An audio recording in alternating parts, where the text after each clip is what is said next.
맡은 시인 심옥남 인사드립니다.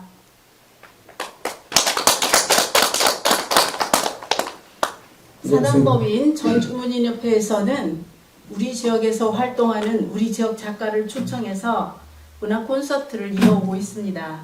오늘 문화 콘서트는 영상으로 촬영해서 기록물로 남길 예정입니다. 지역에서 활동하는 문학인의 저변을 확대하고 독자들과 문학을 좀 더 가까이에서 공유하고자 마련하였습니다. 오늘은 최근 서사 시집 갯뼈다귀 2를 출간하신 남궁 시인님을 모시고 이야기를 나누어 보겠습니다. 박수로 환영해 주십시오. 안녕하세요. 지척인데도 참 오랜만에 뵙는 것 같습니다. 전원 생활은 좀 마무리가 되어가고 있을까요? 네, 괜찮게 하고 있습니다. 네. 텃밭에는 지금 어떤 채소가 자라고 있을까요? 제일 많이 하는 것이 일단 호박이고 그 다음에 뭐 과일나무는 뭐 없는 빼고 거의 다 있어요. 포도나무까지. 그다음에 뭐라고 할까요? 구두 먹는 것보다도 사서 먹는 게 더 많지만은 그래도 체험이라고 직접 해가면서 옛날에 어렸을 적에 하던 그 습관이 좀 남아있어가지고 전원생활을 선택했습니다. 그래서 지금 현재 이쪽 구이 쪽으로 와서 3년 돼갑니다만은 앞으로 아파트에 들어갈 생각은 이것만큼도 없고 앞으로 거기서 조용하게 신화 쓰려고 합니다. 네, 감사합니다. 시인께서는 1992년 문학세계로 등단을 하여서 32년이 흘렀어요. 그동안 아까 우리 그 사목장님이 낭독하여 드린 대로 12권의 시집을 내셨어요. 이 자리를 빌어서 우리가 그 출판기념일도 하지 않고 하니까 다시 한번 이 12권에 대한 축하의 박수를 한번 부탁드리겠습니다. 자, 최근에 갯뼈다귀 죄송합니다. 자꾸 뼈다귀라고 합니다. 입에 붙어서 이를 발간하셨는데요. 제목이 굉장히 재미있고 낯설었는데 특별히 이렇게 제목을 붙인 이유가 있을까요? 네, 이 갯뼈다귀는 사실상 이 고려 가요에서 따온 제목입니다. 그 쉼표 양쪽으로 붙여놨죠. 남이 글을 인용한다 소리입니다. 이 갯뼈다귀는 한마디로 남을 괴롭히거나 뭐 이런 것이 아니고 역사 그대로 솔직하게 하나도 꾸밈없이 그것을 드러냄으로써 거기에 대한 그 나오는 주인공을 심판을 어떻게 하냐, 좋게 보느냐, 나쁘게 보느냐, 그러고 거기서 배워야 할 점은 뭐고, 거기에 부딪혀서, 현실에 부딪혀서 무엇을 해나가야 하는지 정당스럽게 아주 재미있게 보여주고 있어요. 그래서 이 역사에 대해서 계속 공부를 하면서 이 사실 이거 말씀드리기 전보다 제가 시는 소개한 대로 32년 됐지만은 지금 글 쓴 지가 50년이 넘습니다. 처음에는 뭐냐면 제목도 지금 아련히 잊어버리려고 하는데 KBS 드라마를 공부했습니다. 무려 초기인데도 1300장의 분량을 5구지를 만들어서 완성을 했습니다. 시간대별로 딱 맞게 그것도 그러다 보니까 그것이 종이가 부족해서 인쇄소에 2번에 걸쳐서 캐스트 내용을 이걸 그려가지고 그 종이로 한 3,000장씩 2번을 인쇄를 해서 말하자면 습작이죠. 이게 어디 꼭 내놓고 싶어서 이걸 만든다가 아니에요. 그때부터 이 글을 쓰기 시작했으니까 배워야죠. 자꾸 연습하고 자꾸 써서 또 들여다봐갖고 틀린 부분은 또 고치고 또 고치고 이걸 반복해야 돼요. 그걸 해서 지금 기억이 아련하는데 그걸 못 모르고 그걸 들고 그래요. 이 하원도 버스를 타고 그랬던가는 몰라도 서울 남산에 있는 KBS 김요한 씨인가 작가를 만났어요. 그래서 그분에 대해서 드라마에 대해서 상당히 공부를 많이 했습니다. 그 불과 짧은 시간이지만 그래도 잘 소상하게 집에서 왔다고 하니까 소상하게 잘 가르쳐주고 그런데 주변에 도움이 없이는 절대 대들 안 합니다. 이것이 혼자만의 아무리 끙끙 앓고 잘 한다고 해도 기법이 있기 때문에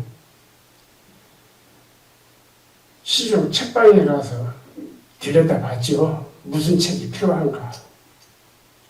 그걸 쓰고 나서요. 그 가서 찾아온 것이 뭐냐면은 시나리오 작법. 이것이 한 2-3번 정도가 됐었는데 그것을 다 몇 번이고 읽어가면서 습관하느라고 혼났습니다. 그래서 그 드라마는 일단 배움으로 끝나고 시나리오를 한 몇 편 쓰기 시작했습니다. 기억나는 것이 그 74년인가 5년인가 영화 잡지라고 있었습니다. 거기에 2번을 연속을 내주더구만요. 괜찮다고. 그래가지고 그 말에 홀딱 넘어가갖고 누구를 만났냐면 이마씨라고 작가가, 시나리오 작가가 있었습니다. 이름도 생생합니다.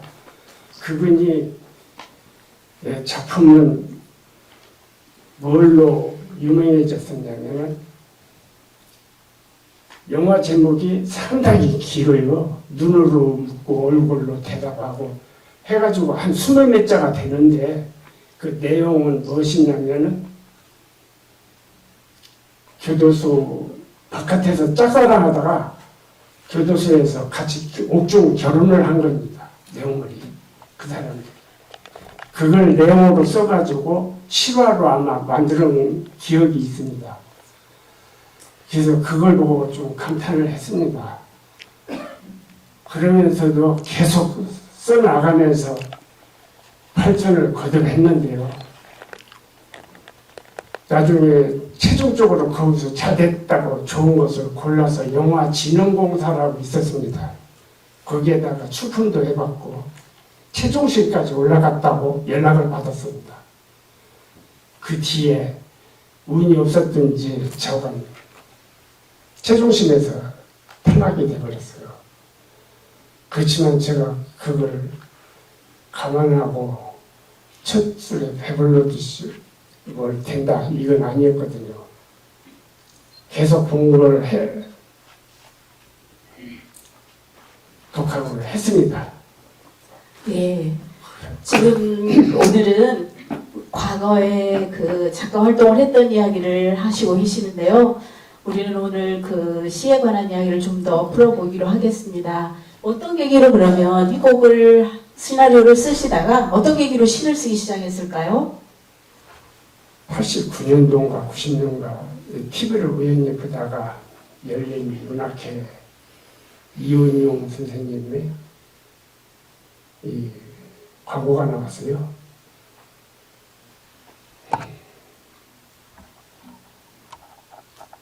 광고에 뭐라고 나왔냐면은 회원 모집 글자 그대로. 그래서 이것도 한번 배워보자. 네. 그렇게 해서 시작된 시가 무려 32년을 이어서 쓰고 계시는데요. 그런데 시인께서는 주로 역사의식의 바탕을 두고 시장 활동을 하고 계세요. 문학은 역사 고증과 바로보기다라고 말씀을 하시면서 일시집 만행열차 이후에 주로 서사 시집을 쓰고 계시는데 서사 시를 쓰게 된 어떤 동기나 이유가 무엇일까요? 일단 책을 많이 봤습니다. 그래서 그 중에서 본 것이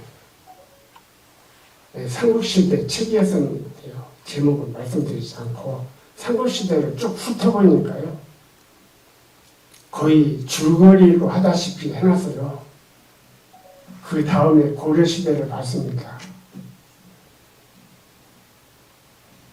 고려시대는 조선시대마냥 많은 글이 없습니다. 한두 줄 가지고 그 줄을 그래서 연구를 해보니까 참 재밌어요. 고려시대가. 그래서 일단은 이 조선시대보다도 고려시대를 택한 이유는 조선시대는 지금 신문이나 현실 책으로 인해서 많이 소개가 돼 있어요. 방송으로 봐도 그렇고. 아주 너무 재미있게 많이 써놨어요. 그만큼 자료가 굉장히 많았다는 얘기죠. 그래서 이 고려시대 말고 조선시대 것을 써봐야 재현밖에 안 됩니다. 사실은. 창작의 의미를 가지려면 어느 것을 봤던 간에 예를 들어서 중국 삼국지를 보더라도 거기서 창작 비율 대 현실은 한 20%고 나머지 한 80%는 창작이에요. 그게 맞다. 이렇게 단정을 하고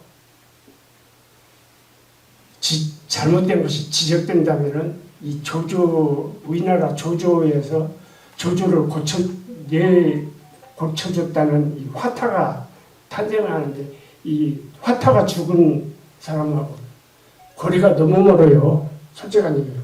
그래서 이것이 누가 나간전이가 지었던 간에 이것은 최대 실수다. 현실이 아니다 이것은. 이렇게 하고 그것만 기억만 남고 이게 그러니까 역사는 자아발견이에요. 자신의 어떠한 과정을 섭취하고 골고루 배워왔느냐 이것이 중요한 것입니다. 포인트가 됐는데 이때부터 제가 생각한 것이 역사에 대한 것을 시를 발표를 하니까 이은용 박사님께서 당신은 역사의식이 있다. 이 길로 파고 들어봐라. 이은용 박사님이 이 가르쳐주는 거에 대해서는 역사 시라도 단순한 짧은 시, 상당히 긴 시, 장시는 구경도 못했고 짧은 시만 가지고 계속 말씀을 하시니까 그런갑다 했죠. 그래가지고 쓴 것이 완행열차, 그 다음에 속완행열차 두 권을 낸 것이 첫 시집입니다. 네. 그렇다고 한다면 그런 어떤 그 역사적 사실에 기반하여서 거의 80% 이상을 창작하신다고 하였는데요. 그 창작 과정은 어떻게 진행이 될까요? 예를 들어서 안에서 다 이렇게 읽어서 서서히 풀어내시는지 아니면 그 역사식을 두고 하루에 이만큼씩 조금씩 한 페이지씩 연결해서 나가시는지요? 일단 이 역사서를 줄거리를 제가 땁니다. 왜 이 사람이 어디서 생활하고 어디서 근무하고 어떻게 해서 삶을 마치고 죽음까지 갔느냐. 이것이 제일 중요한 포인트고 이 사람이 과연 과거에 무엇을 하고 살았는지 그 다음에 성격은 어땠는지 이 모든 것을 종합적으로 계산합니다. 아, 그래서 이 80% 창작이라는 것은 이 서사를 함께 해가면서 이것을 속에다가 조금씩 흘려 넣으면서 한 거를 완성하는데, 이게 짧은 시 금방 쓰는 거하고 틀려요. 시간도 많이 걸리고, 썼다가 나중에 봐가지고 이게 아닌데 하면 다시 또 고쳐야 되고, 참 어려움이 많습니다. 최고 1년 4개월 내지 5개월까지 걸려봤어요. 한 거 가지고. 네, 대단하십니다. 이렇게 탄생한 작품들은 되게 길고 한 권을 전체를 차지하게 되는데요. 혹시 이렇게 짧은 시나 오늘 들려주고 싶은 시가 있을까요? 시간 관계상 길면 컷을 하겠습니다. 저는 여러분 시를 곱게 쓰든 못합니다. 그래서 이 서사시, 즉 풀어서 쓰는 시를 쓰다 보니까 굉장히 약해졌어요. 그래서 이 책에다가 가끔 가다가 이 시를 조금씩 그 주인공에 기대하면서 보여드리는 거, 이거밖에 지금 쓸 수가 없어요. 왜냐? 여기에 한몸을 빠져들어 버리니까 이 연작시든 서사시든 이것을 벗어날 수가 없어요. 일단 그것이 언제가 끝이 나겠지만은 끝이 나야 또 다른 것을 또 쓰지 않을까, 이런 생각을 가지면서 써봅니다. 이 개별따기 2는 이 부재 수인이와 무여청이 일대기입니다. 여러분 들어보셨지만 몇 청에 나는 익히 들어서 알고 계시겠지만 일대기는 굉장히 생소할 겁니다. 전혀 들어보도 못한 얘기일 겁니다. 그러나 저는 딱 2줄만 가지고 이 시를 완성했습니다. 그것을 한번 이 몇 청에 하고 다니는 일이, 이것이 옳은지 나쁜지는 여러분의 판단이지만은 제 판단도 거의 비슷해서 부하에게 피살당하지 않았나, 이런 생각을 갖고 한번 끝에다가 써봤습니다.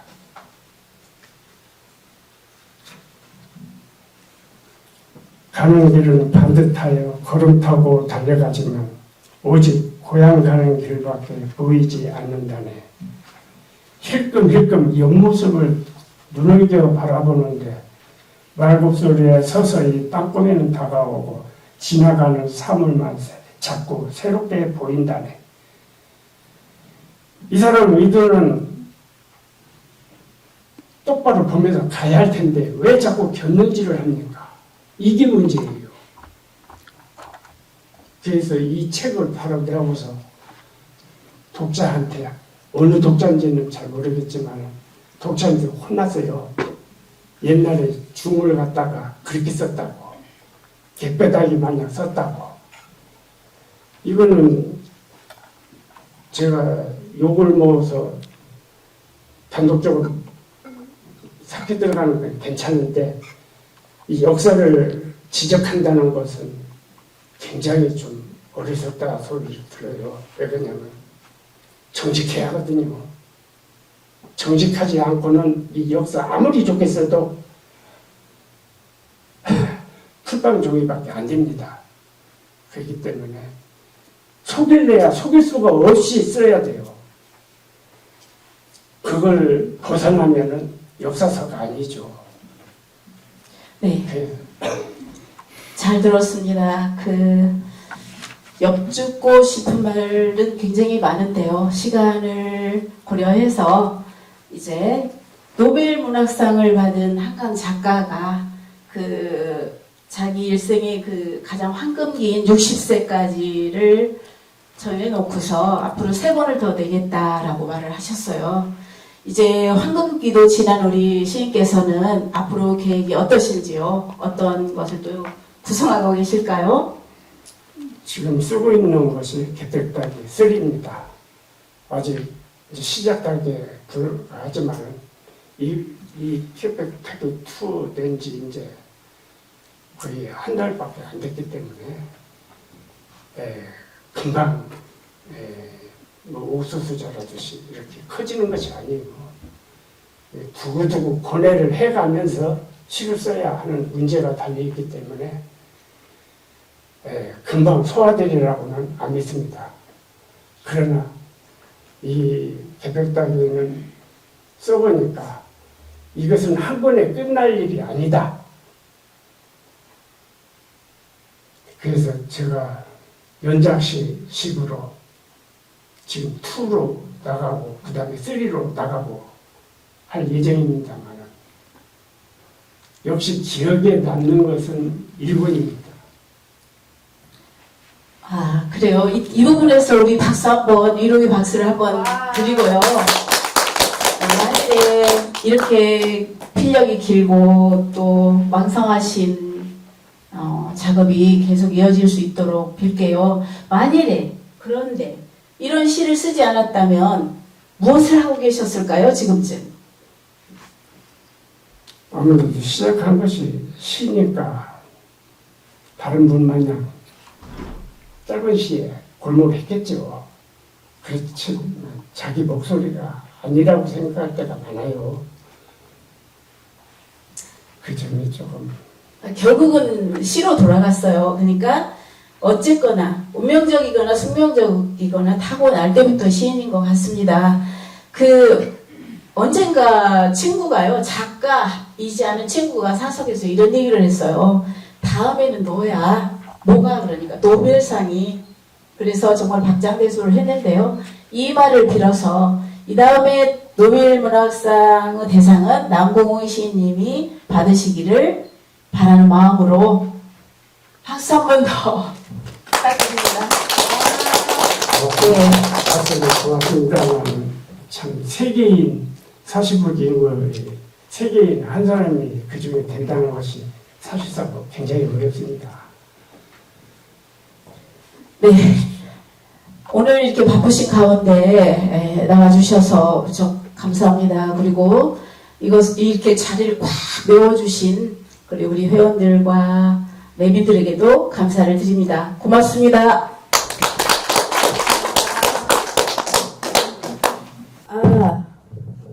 지금 한 말씀 꼭 하고 싶었던 걸 놓치신 게 있다고 하니까 잠깐 들어보면서 마무리하겠습니다. 어떤 분야에 들어가든 이 작품에 대한 주제는 꼭 있어야 한다고 봐요.